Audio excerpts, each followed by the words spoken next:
Live from Fargo and serving you on TV, online, and on the go. This is Valley News Live at 5. Breaking news out of Miami as rescue crews rush to the scene of a walkway collapse where people may be trapped. The newly installed pedestrian bridge under construction collapsed onto a busy Miami area highway, crushing motorists and their vehicles below. NBC's Mark Barger gives us an update as authorities say several people were killed in the accident. Oh my God. A chaotic scene at Florida International University. A pedestrian bridge under construction collapsed on a busy street, crushing cars and people under massive concrete slabs. Yes, it was like an explosion. It was like a bomb. It was right behind us. And, it could have been us under that bridge. Multiple people were injured and an undetermined number killed when the newly installed bridge came crashing down. I was sitting at the light. I was the first car. If the light would have changed, I was 3 seconds away from being under the bridge. Rescue crews rushed to the scene to search for survivors and treat the injured. Our units responded to find 8 trapped vehicles under the bridge. At this time, we've transported 8 victims to hospitals. Time-lapse video shows the 950-ton section of the bridge being installed last Saturday, spanning 174 feet across a busy 7-lane road. This animation shows what the bridge was intended to look like when it opened to foot traffic next year. The bridge was assembled on the side of the road before it was moved into place. According to the university, the accelerated bridge construction was supposed to reduce risk to workers and minimize traffic disruption. Why would you continue building something when there's traffic moving under you? While it's too early to know what caused the bridge to collapse, the focus now is on search and rescue and treating the injured. Mark Barger, NBC News. Stick with Valley News Live for updates on this breaking story. We are in broken record mode around here. A lot of the same in the forecast. Hutch, more of that tonight? Indeed, it is looking very similar to the weather we've had the last couple of evenings. Quiet is the main rule, but as we take a look at the satellite, we're seeing just a few clouds, mainly off to the west and to the south of our area, heading into the overnight hours. Nothing falling from those clouds, and temperatures pretty warm today, but as mentioned last night, we cooled off in the Northern Valley with Baudette at 26 and Roseau at 27. That's a far reach from the 39-degree readings we saw there yesterday.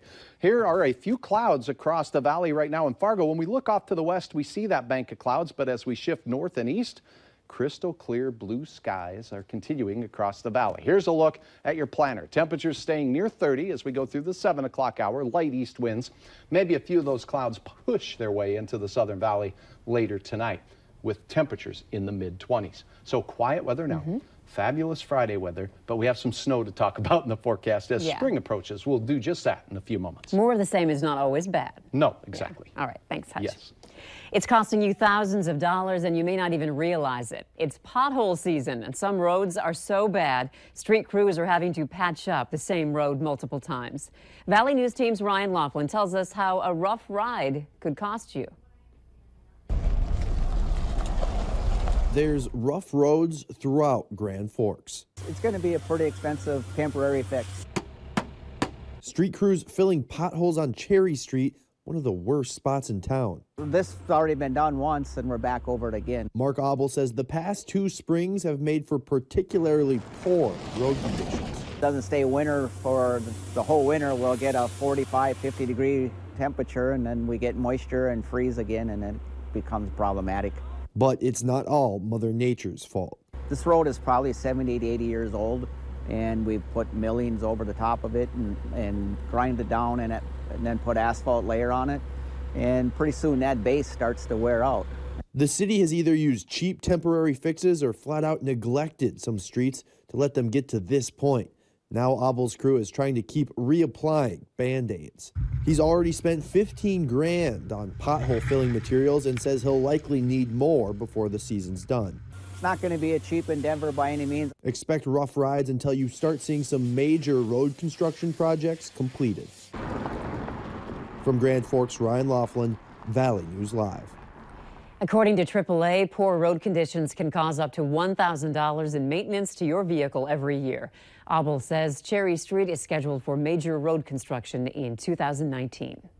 Things are beginning to return to normal after Grand Forks police had to evacuate an area when they found a suspected improvised explosive device. The discovery was made after they responded to a report of a fight among several people in 2 vehicles, with reports of several shots being fired. It all happened around 7 last night near Sam's Club on 32nd Avenue South. No one was hurt, but authorities say 20-year-old Devin Hersick of Grand Forks was arrested for felony reckless endangerment. Police say while serving a related search warrant on his home, they found the suspected improvised explosive device. The bomb squad was called in to secure it. If you have any information related to this incident, you can call Grand Forks Police. A woman is recovering after she was thrown from a vehicle involved in a 2-car crash. It happened this morning at 55 Street North and Gateway Drive around 5 a.m. Police say a small passenger vehicle approaching Gateway Drive collided with a semi near the intersection. The driver of the passenger car was ejected and taken to the hospital. The crash is still under investigation. A federal judge has refused to release a man accused in an alleged drug conspiracy tied to an officer-involved shooting in North Dakota. 32-year-old Juan Nunez faces federal charges allegedly linking him to drug trafficking with a California street gang. He was initially arrested on a charge of hindering law enforcement after a Bismarck police officer in January shot another man who allegedly tried to run the officer over with a vehicle. 22-year-old Ulysses Villalobos Alvarado was shot in the arm and later turned himself in at a gas station in Brookings, South Dakota. He also is charged in the drug conspiracy. Prosecutors and defense attorneys will argue before a judge whether there are legal grounds to unlock the cell phone of a woman accused of killing 2 teenagers in an eastern Minnesota crash. The 32-year-old woman was charged with criminal vehicular homicide, second-degree manslaughter, and criminal vehicular operation in that 2016 crash.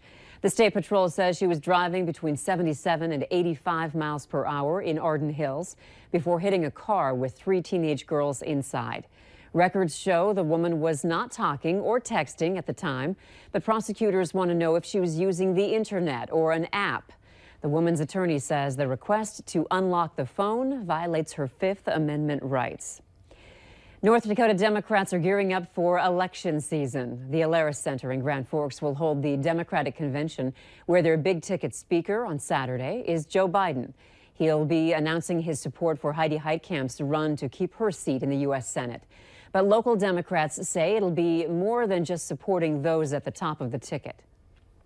Things that I really want to make sure that we include in the platform is that the Democratic NPL Party reaffirms its commitment and support to working families, to farmers, ranchers, to laborers, small business owners. The event kicked off at 5 p.m. tonight and runs through the weekend.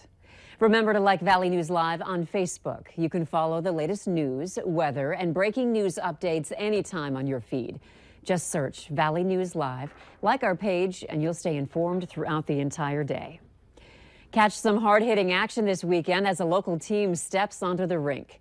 You can cheer on the FM Derby girls this Saturday at the Fargo Civic Center. The bout starts at 6 p.m. and tickets for adults are $12. It'll be the start of the team's 9th season as they take on the Dagger Dolls. Team members say they look forward to another hard-hitting year. The closing of Toys R Us stores has left customers scrambling. What you need to know about using gift cards and the rewards program, still ahead tonight.